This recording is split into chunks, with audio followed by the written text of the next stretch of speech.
Hey everybody, how's it going? Welcome once again to another edition of NoDQ&A video right here on NoDQ.com, the YouTube channel, and NoDQ&A videos affiliate, ringsidenews.com. Got your questions here from spring.me/Aaron Rift. Some questions about Raw. Still got questions about the Royal Rumble, and got some other topics here as well. So let's get started today with the first one from I Am Voss. And this one's very fitting considering the fact that this is episode number 420. And no, I do not smoke weed, but I have no problem with it. Anyways, question here. Hey Aaron, do you think Rob Van Dam will be getting a match at this year's WrestleMania? I was a little bit surprised that RVD was not at the Royal Rumble event.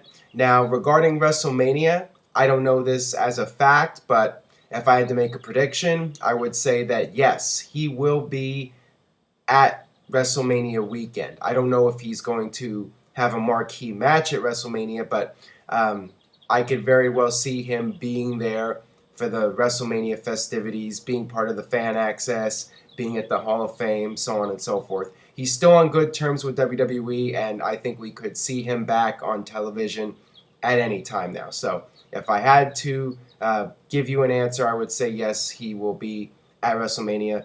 Not certain if he's going to have a match or not, but he should be there in some fashion. All right, this one comes from Mr. Christian DG. Hey Aaron, were you surprised that Jake the Snake Roberts wasn't in the Rumble match? I was definitely a little bit surprised because there was all this hype about Jake Roberts being in the Royal Rumble, and he was campaigning for it, and he came back at Old School Raw, so a lot of people thought that that was going to seal the deal. But it could be a situation where he's not able to pass the WWE physical and the company just doesn't want to risk putting him in there, even if it's in a very limited role. I mean, just like Hulk Hogan, they don't even want him to go out there and throw punches. They don't want him doing any kind of physical activity in the ring. And, that could be the same thing with Jake Roberts, where they would rather just play it safe. They'd rather be safe than sorry and not put somebody in his condition at his age in the ring when he shouldn't be in there. All right, this one comes from King Tevin 1991. What do you think about Jake Roberts being in the Hall of Fame, and who do you think will induct him? Well, I think it's long overdue. I'm very happy that Jake Roberts is in the Hall of Fame, and even if we don't get him in the ring, even though we didn't get him at the Royal Rumble, at least we're getting to see him be inducted into the Hall of Fame. So I'm glad for that. And as far as who should induct him, I think it's obvious. I think Diamond Dallas Page should be the guy to induct Jake Roberts, and DDP can come out there and he can tell Jake Roberts' story of comeback and being able to be healthy again. I think that is a tremendous story to tell, and a story that WWE would like to tell, because there's all the negative publicity about WWE over the years, not taking care of the wrestlers, and there can be a positive story here where a wrestler was down on his luck and he came back up and rose to the top again and rose to glory. So I really like this whole idea of Jake Roberts going in and DDP inducting him, and just an overall positive atmosphere for the Hall of Fame. All right, this one comes from Frank to the Top. Aaron, I'm confused. Is Daniel Bryan getting buried, or is it just a storyline and they will have something bigger planned? I mean, he was already World Heavyweight Champion. I think they seriously don't want him to be the face of the company. It makes no sense. Well, they definitely don't want him being the face of the company, and basically the stuff that they've been saying on television about him, I mean, I feel that it is a shoot. I feel that the things that Triple H has said about him in the past is how Triple H and WWE as a company feel about Daniel Bryan. He's a good little technician.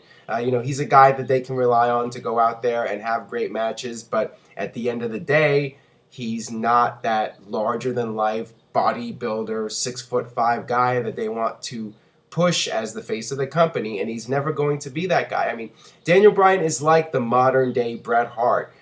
Bret Hart was pushed very strong once Hulk Hogan was out of the picture in WWF in 1992. But, Vince was always trying to find the new Hulk Hogan. Bret Hart wasn't going to be the guy that was going to carry the company. He was just there somebody you could rely on to have great matches and, be a talent that can deliver in the ring and put on a good show. And that's how they feel about Daniel Bryan. And, people are saying that he's being buried. The guy is on television every week. He's making a great living. He's famous on a worldwide level. I don't see how that is being buried just because he's not the number one guy. If he's not the number one guy, all of a sudden he's getting buried. That's not the case. But, yeah, I mean, he's just not going to be that guy in all likelihood. But, I mean, anything can happen. But as far as something bigger planned for him, I mean, you have to look at the positive side here.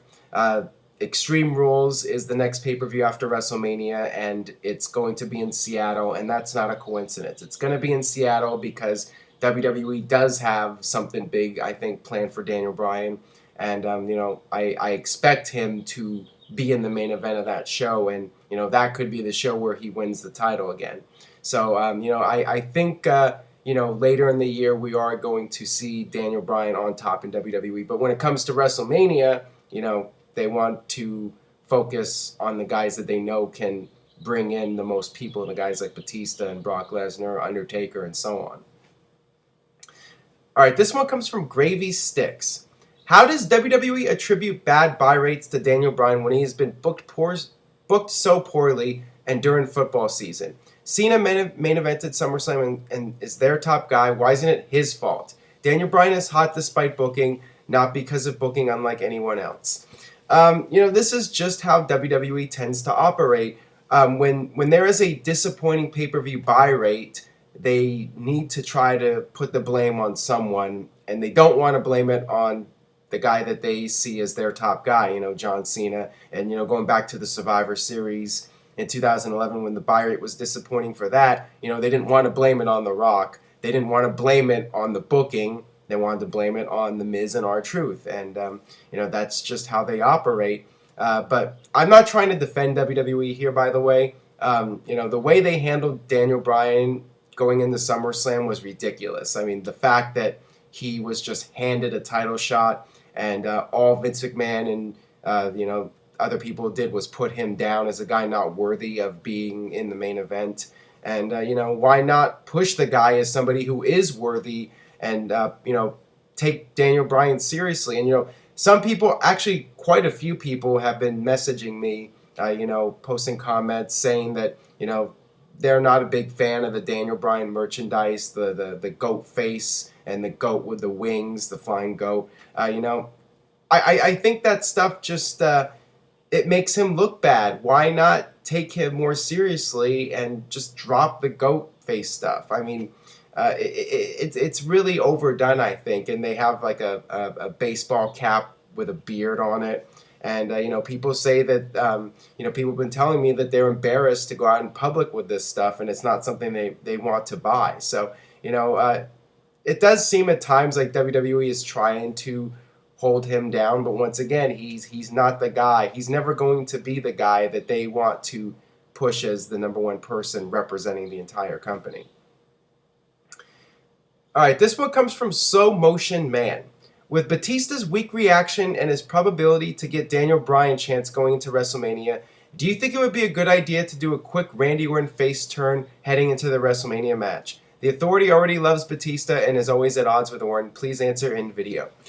Well, I think that turning Randy Orton is not the answer to the problem. I don't think that that's going to fix anything. I think that even if Randy Orton went babyface, he would still get booed at WrestleMania. If the fans are going to boo the fact that Daniel Bryan's not in the main event match, then they're going to boo no matter who the babyface is, no matter who the heel is. It just doesn't matter. So, that really isn't going to accomplish much. And I think Batista should remain a babyface, at least technically, until after WrestleMania, and then you can turn him and maybe have him feud with Daniel Bryan for the title. All right. That'll do it for this edition of NoDQ&A video. Thank you for watching. If you haven't already, subscribe, youtube.com/NoDQCAW. If you enjoy this video, please share it on Facebook and Twitter. Stay tuned to NoDQ.com for the very latest regarding Elimination Chamber. And before I sign off here, one last question. Does John Cena come off as a leech to you? He uses Daniel Bryan for cheap pops and steals his feuds with Orton and now Wyatt only to have cheaper throwaway matches a lot of fans don't want to see and makes Bryan look like he's only there to elevate guys to face Cena. Well, it's not John Cena himself that's doing the leeching, but it is done by design. You know, WWE trying to get people to cheer John Cena in any way possible, whatever it takes. And they have John Cena align with these underdog fan favorites. You know, going back, they did it with Zack Ryder. When Zack Ryder was hot, they had John Cena come out and, you know, wear the Zack Ryder headband and put over Zack Ryder. And, you know, John Cena would put over CM Punk and defend CM Punk during the whole Summer of Punk. And with Daniel Bryan now, you know, John Cena coming out and defending him and putting him over as a guy who is worthy of being in the main events. So yeah, it's done by design. WWE trying to get people to cheer John Cena, and doesn't always work. I mean, sometimes it does, but a lot of the time fans see right through it. So that'll do it here. I'll see you guys next time for another edition of No DQ&A video.